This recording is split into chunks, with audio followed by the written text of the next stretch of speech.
So great to have your company here on the Marketplace. This is the show that tells you everything you need to know about NBL free agency. Who's going where, the conversations that are going on behind the scenes, and the best fits for both players and teams will all be spoken about on this very show. And free agency is now just around the corner, which is very, very exciting. I'm Jack Heverin. The two gentlemen at the desk alongside me have got every single morsel of information that you possibly need to have for free agency. Pete Hooley, great to see you. And now the conversations get very real. It's exciting. And you talk about conversations, and we mentioned it a couple of times already in the first two marketplaces, where some of these conversations could be 2 years in the making. When you see somebody, an ideal target who's locked in for 2 more years elsewhere, you say, okay, 2025 season, 2026, they're going to be a free agent. We're going to have some guys off our books. I want to go for that free agent right now. So a lot of conversations happening behind the scenes, names on the whiteboards. We might start getting some crosses through for some teams, but it's all going to find out sooner rather than later. And for the players, they have their season, which is, of course, the regular season, and then the playoffs after that. But for Olgun Uluc, the best newsbreaker in Australian basketball, this is your season. Yeah, I mean, my season doesn't really stop, but right around this time of year, even though we're still playing basketball, there are whispers, Jack. There are whispers of who teams like, the sorts of players teams want, different head coach vacancies that still need to be filled. There's a lot to get done, and it's all about to kick off. I can feel it. So for full transparency, as you can appreciate, this is a very busy time of year for everyone involved in the NBL. We are recording this just ahead of Game 4 of the Championship Series. So Melbourne, as it stands right now, lead 2-1. As you're watching this, things are going to be a little bit difficult and a little bit different, but we've all got logistical challenges, hence why we are here today. Okay, what we do know is the dates for free agency now finally. So teams, clubs, everyone can start to plan towards April 4. April 4 is when players can officially sign with teams. March 31 is also an important date. It's when all the options have to be decided. So all the player, team, mutual options have to be decided by then. We know a few already as far as players who are either backing out of their deals or opting into them. Those are the two important dates. And then from that point on, it's all hell will break loose, basically. It did last year too. If you remember, we had a 4.5-hour live show where the names just kept coming through, and it is an exciting time. Just because the Championship Series will be over by then, it's all going to ramp up, and teams are going to start looking forward to next season. Watch this space as well when it comes to day 1 of free agency. Hopefully, we are back live on the first day, so we'll have more information on that very shortly. And of course, nbl.com.au is where you need to head to stay up to date with all the latest news and information. You can follow Olgun and Hools on Twitter. X, as it's called these days, for more news as well. We're going to try and break this show down a little bit and talk about the major dominoes, because for some players and some teams, their movements will dictate what happens next. And you think about Will McDowell-White last year, Olgun. Like, if we had $1 for every time we spoke about Will McDowell-White, we probably wouldn't need to be doing this show. We'd be well and truly taken care of. It didn't happen in the end, but whether he signed or didn't sign, whatever, he is a perfect example of one domino having an effect on others. There were teams waiting on what happened to Will McDowell-White. So if you're in those sweepstakes, you're thinking we're either going to get Will McDowell-White, and if we don't, then we can adjust, then we can shift and look for an import point guard. That exists this year as well. I think Matthew Dellavedova is a version of that. There are enough teams around the league who have circled Matthew Dellavedova as their number one target. They know that they can get a starter-level point guard. You're seeing in this Championship Series, this is someone who is well and truly a starter-level point guard in the NBL.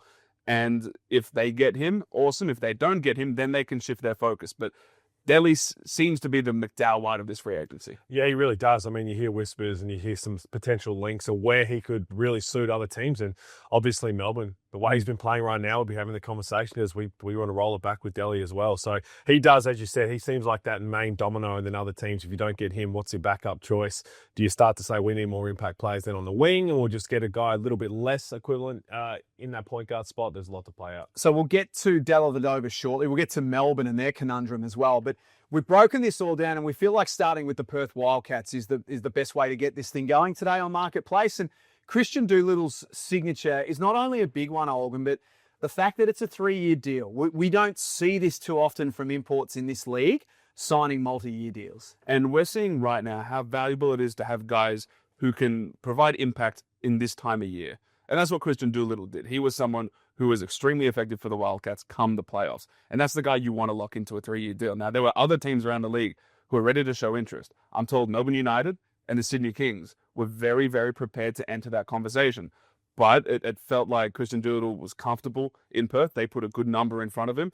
And getting him on a multi-year deal, Hools, you've said it before, but he's someone who you can build around as far as like stylistically that piece. This is a two-way player, but especially defensively, he feels like a really safe person to build a team around. It's a really good foundation for them now to launch for the next 3 years. And again, we'll talk about it, the Bryce Cotton situation. That's obviously the overarching thing that everyone wants to know in the Perth Wildcats and the NBL, what's happening with Bryce. But to get that locked in as a multi-year deal, like this is already, I'm already penciling him in for an all-NBL team. Hey, really? Because he showed after coming back from that groin injury that he understood he's a mismatch. At a lot of positions, he's got the strength. He understood where to get to his spots. And we see this often where players come in for 1 year. He was extremely good defensively his first year, but then locked in after injury offensively as well. So now he understands how the NBL is officiated, how the NBL plays, the Perth Wildcats style.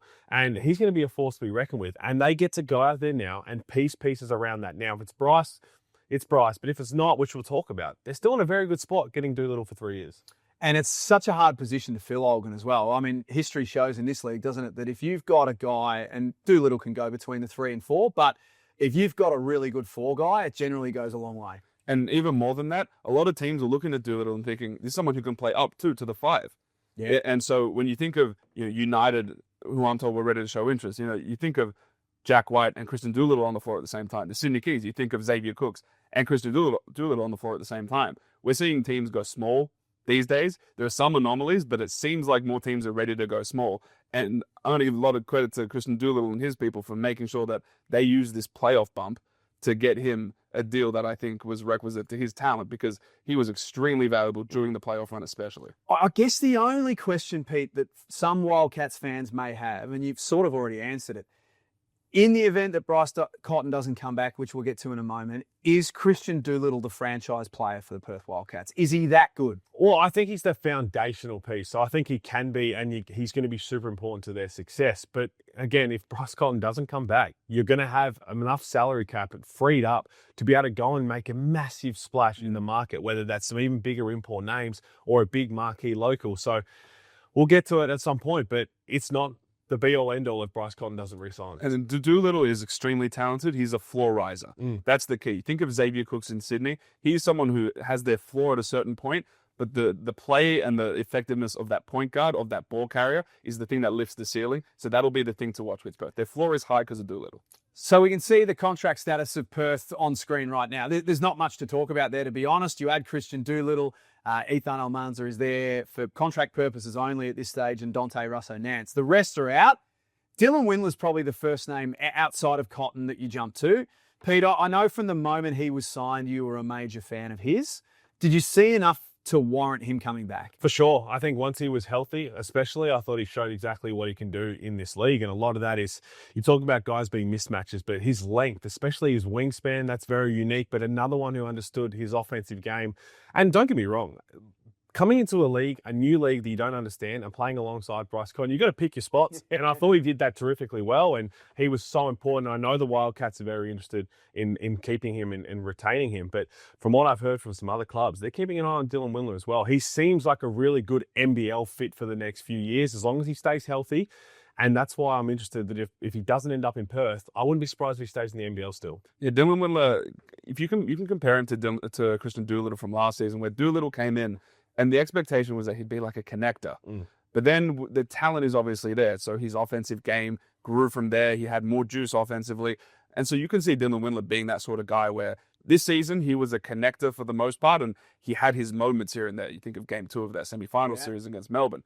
But you can imagine once he has his feet under him a bit more, he knows the league a bit better, he knows the spots, he could be a high production sort of guard wing type in the NBL that a lot of teams will be interested in.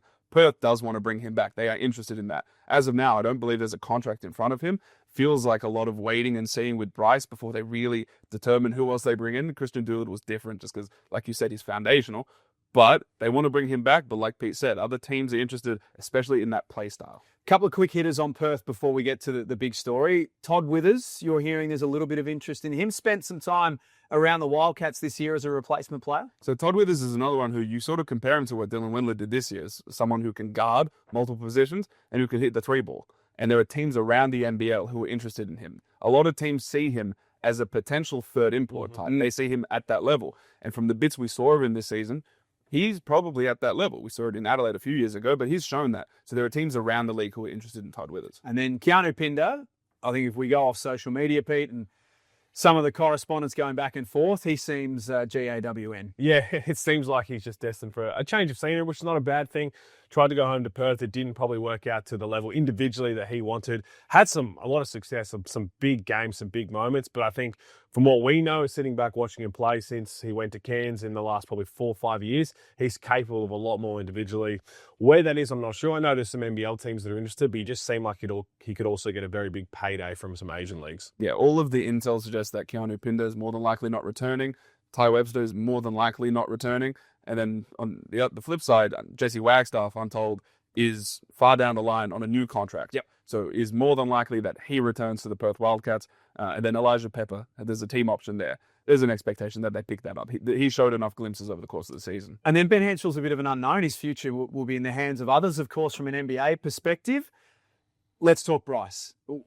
As we record today, we have no further news on his movements. Gut feels? What do we think? Not sure. The longer it drags out, the bit more uncertain I get. That I thought he was going to at some point go to Perth. I thought it was all okay. Yeah, I understand that he'll end up back at Perth at some point. But I know they talked about the biggest salary, the biggest contract in NBL history. Then there was the talk of Asia. My gut feel now is I don't think it will be Asia. I think it's going to be here in Australia. Really? Yeah, I think he's going to be at some point here in the NBL. But we'll talk about it after this because, Olgun, I'm sure you understand and heard some other things. But Perth, it's not the be-all, end-all if Bryce Cotton doesn't come back, and we'll explain why.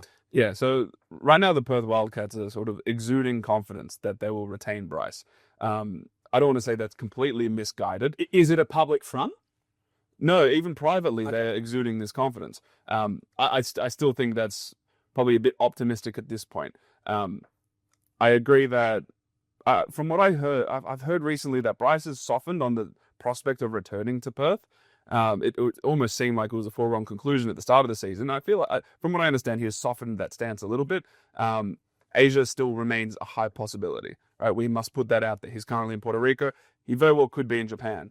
But there are other NBL teams, and we've spoken about this, that are very realistic options for him. And the one that I think will circle is Melbourne United. Are they the only realistic option? From what I understand of the teams around the league who are interested in him and that I think he would be willing to play for, Melbourne United is really the only one that I would put as a realistic possibility. Perth fans have just vomited. They've actually just had vomit exit their mouths upon all. Well, we saw a little bit of news reports about it. And again, you hear some things, and we're obviously hearing, I've heard very similar.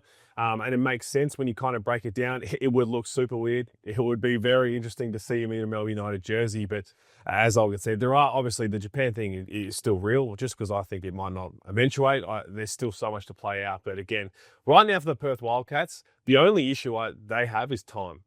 And that's where I'm at with that, because that's going to be a big part of all of this, isn't it? Is when will we get a decision? So if you bring Bryce Cotton back, whenever that figures out, you've got Bryce Cotton locked in. So you're going to pay him the biggest contract in NBL history. Okay, then it's probably, okay, let's get Dylan Windler done. Let's get that done and get some other complementary pieces to run it back.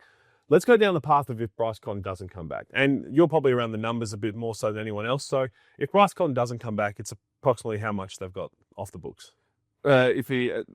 The contract that is on offer for him is around like 1.2 million. So let's put it like this. If there is this amount of money that they're willing to spend on Bryce Cotton is an anomaly in the NBL where no one is getting paid this amount of money. Yeah. No import is getting paid this amount of money. And so you can get 2 all NBL first team level imports in this chunk of money. You can get 2. And you include the Pinder and Webster money in this as well. That becomes even bigger, that pot, doesn't it? Right. So let's say you get rid of the Keanu money, which you marquee, right? So there's a cap hit. There's a luxury implications there. The Ty Webster money, Christian Doolittle's money has gone up significantly. Understandable. So we must acknowledge that. But the Wildcats, the numbers haven't come out yet. They're probably going to be either top 1 or 2 cash spend team from this past season. But there's a big chunk of money that they're getting off on Pinder and Webster, and what they're not giving Bryce, assuming Bryce doesn't stay, that you can get 2 all NBL first team level guards, right? So again, if Bryce doesn't return, it's not a depressing situation for the Wildcats. This is still a hopeful situation. And then look, to just kind of paint a picture of what it could look like then. So you're looking at nearly $2 million then, potentially. A lot of money initially. With all three of those guys if they didn't come back. So you can go and get, if you look at Jalen Adams' PJC type is on less than half of the 1.2 from Bryce. So you can go and attack one of those guys, which is an MVP candidate and a former MVP. You can go and get another high-level import of that caliber that we've seen before if you then want to just maybe upgrade Windler, who I thought was terrific, but he's not going to be cheap either. You can probably get that. And then you can even go and get a marquee guy like a JLA type. And all of a sudden, you've got 4 or 3 key guys for the price of 2. So it's going to be, but again, that's why I say it's time, because there's other conversations going around with some of those key pieces that if Bryce hasn't made his decision, how long do you wait? And full credit to you two. I think you've done an amazing job of trying to paint a positive picture here for the Wildcats fans, because if they don't retain the services of Bryce Cotton, they're going to be very, very upset for a long time. And this must be framed as it is preferable to keep Bryce Cotton.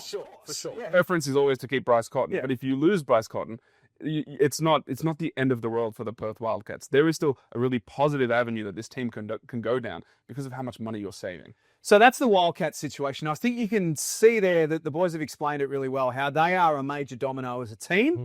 From an individual perspective, we've touched on already Matthew Dellavedova. Now, there is... The mind almost can't get your head around the fact that Matthew Dellavedova may not be at Melbourne next season because of his play in the Championship Series and how good he's been.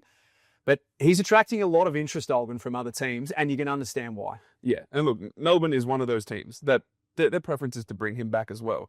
We've spoken before about the contract situation with Delhi and what he wants. He wants a lot of money for a lot of years. That is the thing that teams are hesitant on. You look at him right now, he's in Championship Grand Final, his Championship Series MVP form. Yep. That's what he's in right now. And you want to give that for next season, but committing to that for the 2 seasons beyond that, it's a little bit scary. So teams around the league, the Sydney Kings, the Brisbane Bullets, I think the Southeast Melbourne Phoenix are a team that could enter that race. But these are teams who are ready to show interest in Delhi, and they're figuring out the numbers on, all right, what do we offer him? Are we going to give him 3 years? If so, how much? If I'm a GM, I like the idea of a 3-year descending contract. He'd be 37 by the end of it.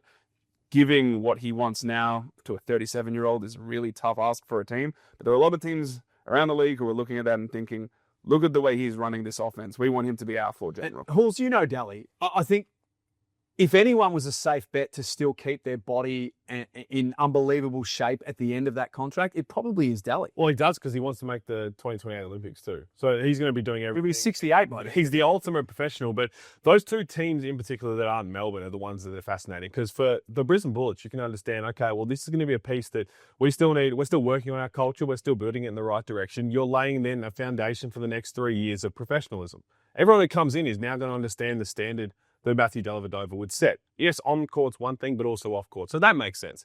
The Sydney Kings, just go back and look at Brian Gorge's press conference all year. I want a point guard, he kept saying. I want the ultimate point guard. Well, there's probably no more ultimate point guard right now than Matthew Dellavedova. So that makes sense. And they were another one that were a bit disjointed this year as well, and last year as well. They've had a couple of years of where relationships have been a bit challenging. And again, so you look at those teams that didn't meet expectations this season, and you look at the teams that have. So as we said, recording this, Melbourne United and even the Illawarra Hawks to a degree, but the teams where the coach at some point doesn't have to do much.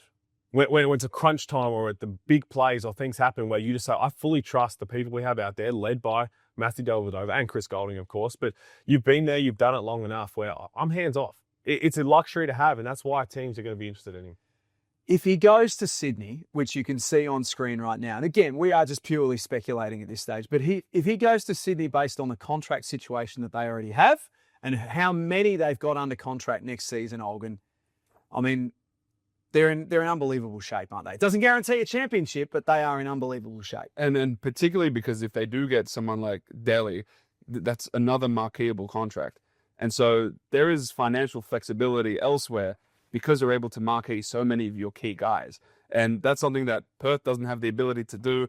The Illawarra Hawks don't have the ability to do outside of Sam Froling. So the ability to marquee these guys means that you have way more flexibility in other areas. It means that, you're marqueeing theoretically 3 guys, and then mate, do we go and use an import spot on another guard spot? You can get a high-level guy because you're not deep into the luxury. So that's where the Sydney Kings, if this happens, they get a ton of flexibility. You also give a lot of props to the individual with Delhi. When it comes to a contract year, you're playing your best fast with the right time. We're talking about Christian Doolittle as well, because all of a sudden people were talking, it's a lot of money that he wants, a lot of years. The way he's been playing this championship series, all of a sudden those two things don't really matter because he becomes so enticing what he can do for your club. I love the fit of Brisbane too. They, and this is with respect to Casey Prather and James Bateman and Tyrell Harrison, who are all under contract. But to me, it feels like they need to make a splash. They need to have a name that's just maybe a little bit higher up in terms of public awareness, but also caliber of player. Well, that's just my opinion. You're spot on, but I'm starting to get worried there with how long it takes to get the coach sorted, because it's hard to then sign a player when he doesn't know who he's playing for. So we thought it was going to happen by now, and I'm sure they want it. The one thing is to get it right, firstly. So that's the most important thing. You want to make sure you get it right. But two, it's hard to get a player to say, hey, come and commit here. Who's the coach? I'm not sure yet. Yeah, you can't do that. Because you look at previous guys who've had Mitch McCarron sign 2 long-term deals to coaches that got either fired or left before he started that season. And that's not a position for a pro athlete to be in. Yeah, from what I understand, I can see the Bullets having a head coach before free agency begins. It feels like it's going to happen sooner than later. The Cairns Taipans, different situation. They're a team that I think is prepared to go into free agency without a head coach. So they're in 2 different situations. With the Delhi thing is also that he has more value, because if you're able to sign him up relatively quickly, then you can just sit back and relax a little bit until you have to go and get imports around summer league time. Because at that point you'll have a good month or 2 to figure out, all right, we have Delhi. How do we build around this? What pieces do we want around it? You can watch this championship series and see just how effective different sorts of players are around Delhi. So if you're able to get him right away, again, it's so similar to the McDowell White situation. You get him, you think, all right, we have time to think about which imports we want to get who are going to complement him. Okay, so while we're on Matthew Dellavedova, let's bring Melbourne United into the conversation here, Pete. And in a world where Delhi wants to stay or they're trying to make it fit, another with fantastic championship form is Ian Clark. How do they make this all work potentially? Because I'm sure that Ian Clark will be looking for a little boost as well. For sure. And again, understandably so, the way he's been playing, you're playing your best basketball at the right time. But the thing for me with Melbourne and these key guys is the age. So Chris Golden is going to be 37 later this year. Delhi's going to be 35 later this year. And Ian Clark just turned 34. And you know, at some point they're bringing in Dash Daniels. Do they have to go and say, you know what, we can't have all of this aging roster together. We have to just prioritize 1 or 2. It's going to be a fascinating watch to see. I struggle to see a world where they both come back. You understand that Dash Daniels is there for a next star, Flynn Cameron as well, which they would like to bring back. But then there becomes a logjam again, what we've seen this year, where I think Flynn Cameron's one of those players who he can play major minutes on nearly any other team. What happens there? But the Delhi versus Ian Clark thing is a fascinating watch as well. Do you remember a few years ago when Adelaide started looking for an Ian Clark type, and then they just signed Ian Clark? This off-season, I'm hearing from a lot of teams that they want an Ian Clark type, which is someone who is proven but also has a humility, which means that guy can come off the bench. When you look at Ian Clark, how effective he is on both ends, him being effective defensively changes who he is as like a prospect, as a value piece. Teams are looking for an Ian Clark type. And so, again, it wouldn't surprise me if a lot of teams just went after Ian Clark. This is their roster situation as it stands right now. Another team who have got a lot of business to do. Only Chris Golding and Tanner Krebs under contract as we sit here today. The other part of it is that the need for a big man. They've been able to find a way to make it work with Marcus Lee and bringing Rob Lowe out of retirement.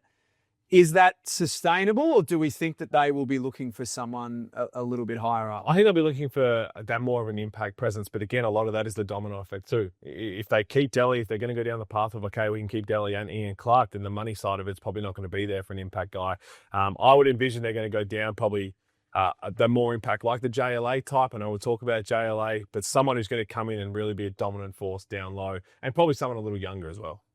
Someone who is younger than JLA and fits all those descriptive pieces that Hool said is Sam Froling. So, Yes. So I would say you reckon some those boxes, yeah. So Sam Froling is someone who Melbourne United will be prepared to go after. Isn't this ironic? Yeah. Yes. So Sam Froling, we haven't mentioned him because I think it will take a lot to pry him away from Wollongong, from the Illawarra Hawks. But he is someone who Melbourne United really likes and who they are prepared to go after. Again, he's another one of those dominoes that once he falls, then other teams can figure out who else can slot into place. And quickly on that, it's like he's playing some of his best basketball too, just at the back end of this season. So everyone, all the Hawks fans freaking out that he hasn't re-signed. You've got to understand that this is only further helping his individual, because other people are going to pick up the phone. You'd mentioned Melbourne United. There's other teams as well who are very interested to see what he can do. All of a sudden, you've got that chase on, and the Illawarra Hawks want to keep him. I know he wants to stay in Illawarra. Well, you have to pay the big fella what he's worth. And one team that I know is very interested in Sam Froling is the Perth Wildcats. They're very interested in Sam Froling. You could see that. From what I understand, the offer on the table from the Hawks is at a reasonable place. They're still sort of going to and fro as far as we want this, no, we want this, but it is in a reasonable place right now, to the point where I think it'll get done. That's what it feels like. And from what we know of Sam Froling, he really enjoys his time in Illawarra, and with the way that they are playing as a team, it seems like they are obviously trending in the right direction. Shift our focus to the Adelaide 36ers, because this team will be very interesting to watch during free agency as well. And it seems as though, and there are news reports via News Corp, that Matt Weston has been in China to talk to Kendrick Davis. Olga, you can probably shine a little bit more light on that. But last time we got together, we weren't that certain whether Kendrick Davis and Adelaide would be together again next season. If you fly into China to talk to your number one man, it seems closer, does it not? I'll put it like this. Like, there was a situation last off-season where Brian Goorjian and Chris Pongrass flew to the Philippines to see Xavier Cooks. Now, that feels materially different from this, because I know Matt Weston has relationships in China, he has business in China. So I don't want to say that Kendrick Davis is just a stop on, Matt Weston's holiday, but he goes there a lot anyway. So again, I wouldn't read too much into the fact that this is like Kendrick Davis about to sign on the dotted line. I don't think it's that. But this is an obvious show of intent from the Adelaide 36ers that they really want him back. We have known this for a while. He's their top priority. They'd like to bring him back. There is some interest from him in coming back, but there's also international interest in Kendrick Davis. And so I can see him testing the market, but it has been no secret up until this point that the 36ers are targeting Kendrick Davis, and he's their number one priority. Yeah, they've been very open about it, haven't they? They've gone, and why not, runner-up MVP, and to make a splash next year, and then to build around, you look at the contracts of what they've already got, and go and get some other complementary pieces. We expect some pieces to move on, some of those role players, so it'll be interesting to see what happens. Again, if that doesn't eventuate, what path do they go down then? Here is the Adelaide contract situation as it stands right now. Montrezl Harrell, you'll notice, is on the out-of-contract column. Are we expecting Trez to return, or we think that is done? I'm not expecting him to return. Again, you appreciate what Montrez brought to the league from an entertainment perspective, from a pure offensive production perspective. He just doesn't fit that roster. And I think everyone knew that from day one, but you sort of accepted it because of the production and because of this wasn't an entertaining figure. But if you have Isaac Humphries there for the next 2 seasons, you want someone who complements these guys. And so look at them to go and seek an import who's more of a stretch for someone who that person will slot into that roster, and the balance will just feel a lot better. Yeah, I hear the same thing. Unlikely that we're going to, if he is, it's not going to be in Adelaide, I don't think. They just need to, whoever the players are, Pete, they just need to get players that are less volatile, don't they? Don't they just need to have a bit more calmness and a bit more regularity? I think that's the whole point that they're going to be looking for going forward. So obviously the Kendrick Davis, if they can get him back, it's trying to be a multi-year deal. They don't want to just be 1 year. You talk about Vasiljevic and Humphries, they've got multiple years left on their deal, the continuity, but having a stable head coach, having Mike Wells, there was talk, would he come back? They've said Mike Wells, we had the full support that he's going to be rolling it back. So to be able to do that, not just next season, but the year after as well, start to build that continuity is really important for the club. Kendrick Davis is one. There are a whole host of NBL names who are playing overseas right now. So it means they're keeping fit, they're keeping sharp, and they're keeping fresh. Jordon Crawford has started his off-season overseas as well. Very well, by the way. Very, very well, we might add. Is he going to be looking for a new home in the NBL next season? I'd say probably. As of right now, it doesn't feel like the JackJumpers are entirely keen on bringing him back. There's no new contract in front of him. So it doesn't feel like he's in their plans moving forward. From what I know, Jordon Crawford wants to stay in the NBL. His preference is to remain in Australia. And so he's sort of putting himself out there to other teams thinking, do I have what you want? And, I speak of an Ian Clark type, and while Clark brings a lot defensively that I think Jordon Crawford doesn't, there's like the offensive pop that someone like that can bring. You look at these championship series games, they're in the 70s and 80s sometimes, the ability to have someone who can just rally off a bunch of points in the row. He did it in a Game 5. There is value there, but right now he is looking for a home wherever it is in Australia. And there's two ways to look at it now with Jordon Crawford too. Some of the big market teams, is he going to be that Ian Clark spark off the bench? And again, Jordon Crawford, his unique import where he's here to get buckets. He's not here to run. The other end of the floor almost doesn't matter. He's not here to run an offense and do all of that. He's here to do what he does best, and that's what he was born to do, and that's score the basketball. So for a punch for some major big teams off the bench is enticing. But then there's also the path of, can I see him in Cairns? Being their leading point guard where they're going to play young, they're going to play free, and he's just going to go out there and ball. Absolutely, I could. Yeah, that's still saying that they're called picking up the phone, but it just seems like a fit that wouldn't be a six-man punch off the bench. I think we've seen some imports in the last 5 years that, don't want to say you could do a lot worse because you're a lot better than that, but I think Jordon Crawford can be a really, really solid piece for this upcoming season. Yeah, Jordon Crawford up until this point during his time in the NBL has been like a second import, and that allotment of money is probably what he'd be getting. Teams would be seeing him as a potential third import. That's just what he would be on a roster these days. While we're sticking with small point guards, shout out to Damon Lowry as well in the Little Big Man Society. Well, it's his club. He is small. It's his team. Parker Jackson Cartwright. By the end of this season, it was pretty clear that he was looking to move on, finished up a bit early. It feels as though they're going to separate. I would imagine, Olgun, that name would have to be one of the most sought-after names in free agency, would it not? So it should be because of how effective he is. Now, this isn't reporting, but I wanted to see a team like the Kings go after Parker Jackson Cartwright because you have Xavier Cooks. You have a team that can run, that can really push the pace. And Jalen Adams just wasn't that. Jalen Adams was sort of a meanderer. He'd get the ball and sort of saunter up the floor. He wanted to do his stuff in the half court. Whereas a team that has Xavier Cooks, this team is one that should be able to grab and go. And Parker Jackson Cartwright is the best in the NBL at that. I think Xavier Cooks is among the best in the NBL at that as well. So I think a Brian Goorjian team, we saw it during the Olympics, I think they want to be able to play with pace. I think PJC does that better than Jalen Adams did that.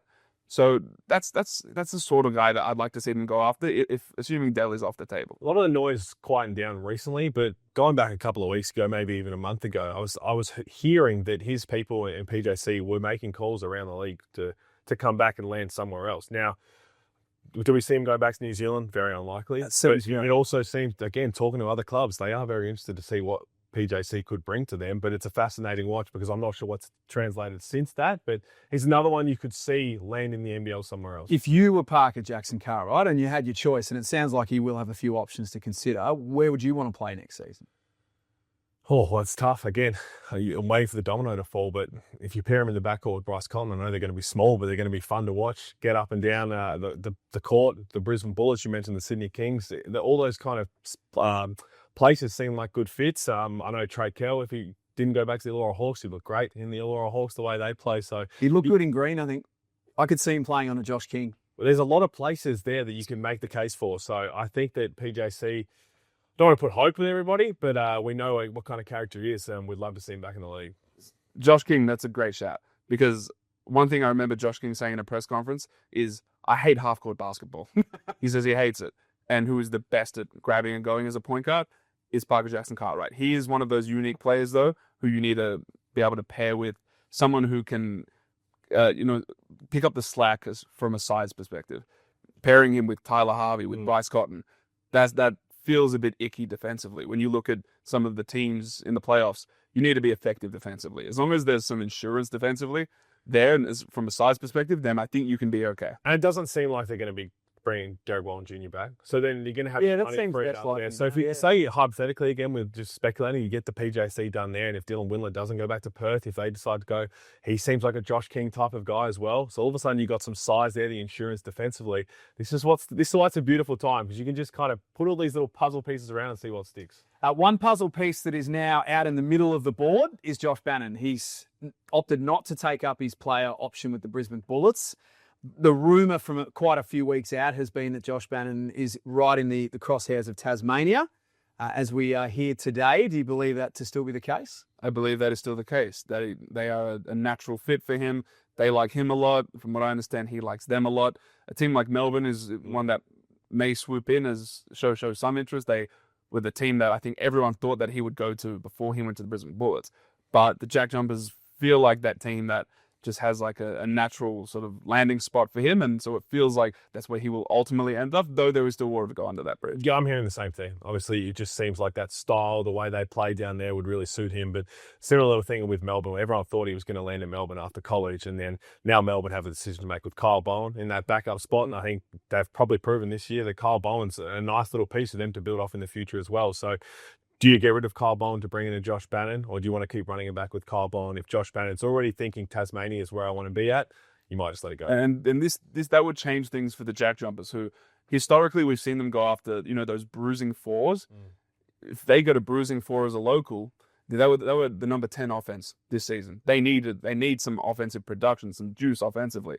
If they can go and get that with a scoring wing type, then I think that could really change their fortunes, because we know how solid they are defensively. Here's the JackJumpers contract situation as it sits today.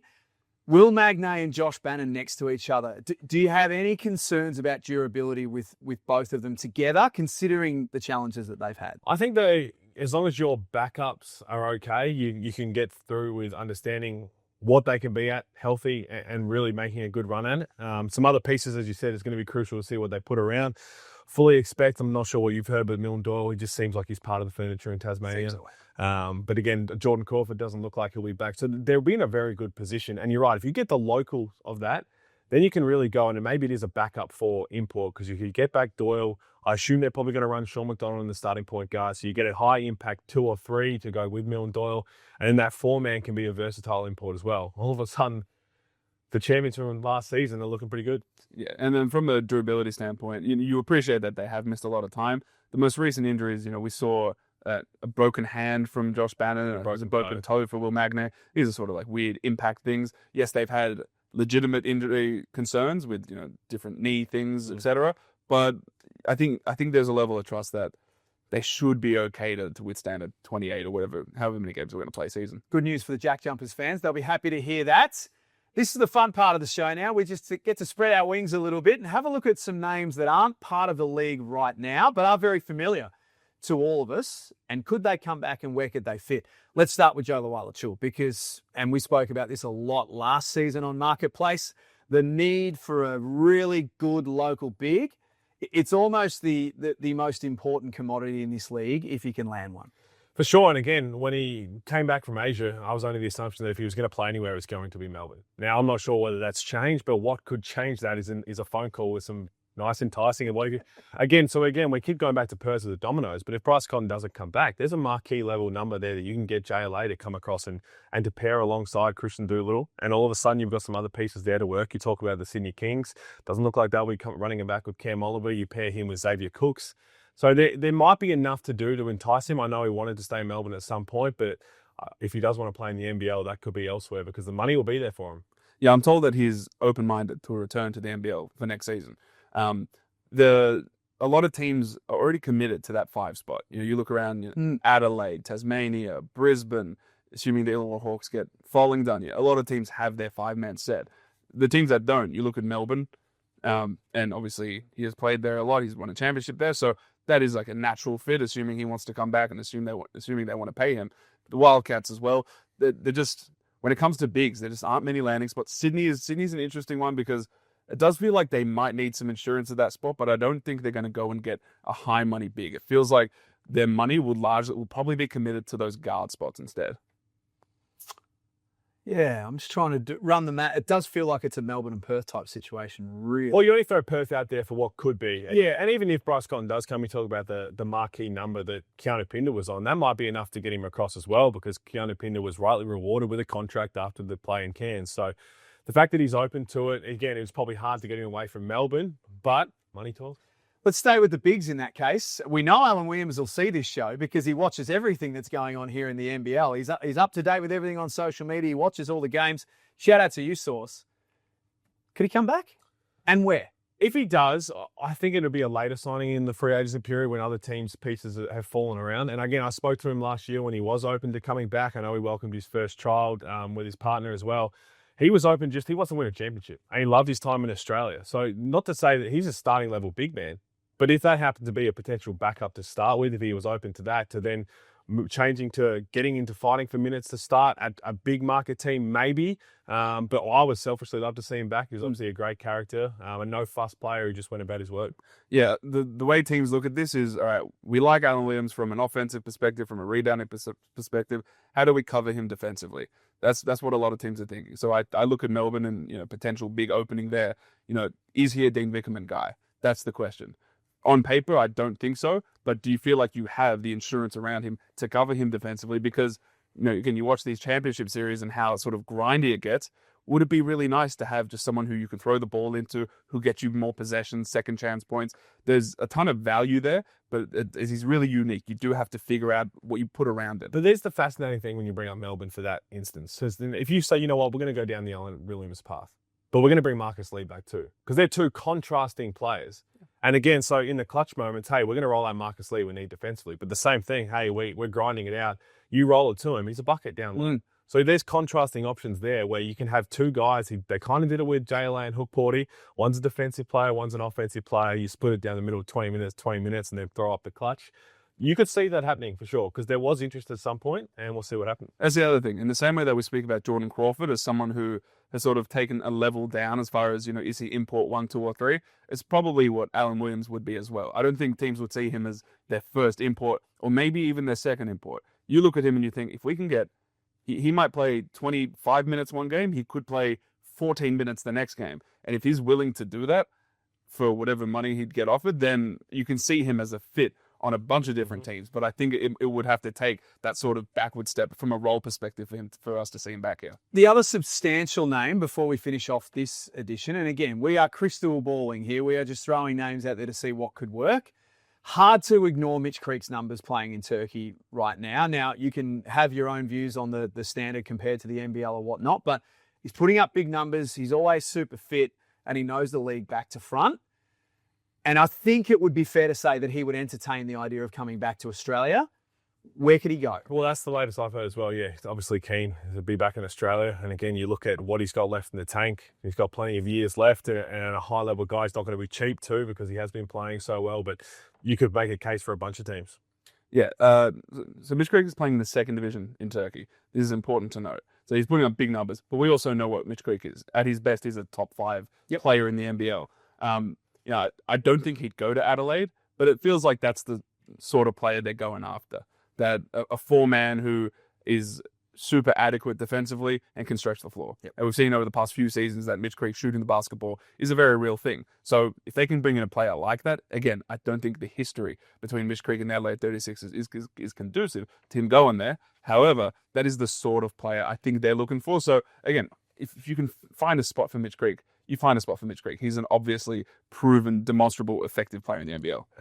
I'm not going to rule that out completely, just because I feel like DJ Vasiljevic can be a nice little recruit at the end. I'd say he'd be picking up the phone saying, hey, let's run this. We've got 3 of the best locals then in the league. He had a couple of good import pieces and roll it there. You're right, though, because of all the history that went down, there was times where you thought he'd never wear an Adelaide jersey again, but I think for the 36ers fans, it'd be a great way for them to see it. I think DJ Vasiljevic is picking up the phone to everybody. Including us. Hello, DJ. Brisbane would be a nice fit for Mitch Creek. Yeah, there's a lot of places, again. And from the marketing aspect as well as the encore. But as Olgun said, at his very best, he's one of the best players in this league. We talk about that power forward spot. You look at the teams that keep winning titles, they are dominating with some elite power forwards. That's what's done it. I mean, Jack McVeigh did it for the JackJumpers a couple of years before that. Xavier Cooks, even when the Breakers lost, Jarrell Brantley had a massive season. That power forward spot, if you can nail that with a dynamic impact piece, you're already halfway there to winning a championship. We've covered a lot of ground, haven't we? Next time on Marketplace, we're going to take a look at the teams. We've explored some of it already of what they need, but really try and drill down a little bit further, what they absolutely need to be targeting ahead of free agency. Don't forget, of course, April 4 is when pen can be put to paper. March 31 before that is when all the options need to be resolved as well. And we, keep your eyes on nbl.com.au, will be in the thick of it on day 1 of free agency. Great work, you two. You brought a lot of knowledge and research to the table today, and a lot of phone calls made in the lead up to this show. So great work by both of you. I'm very excited for this to get started. I don't want to speculate anymore. I want to get it right into the thick of it. Can't wait. Thanks for joining us on the Marketplace. We'll see you next time.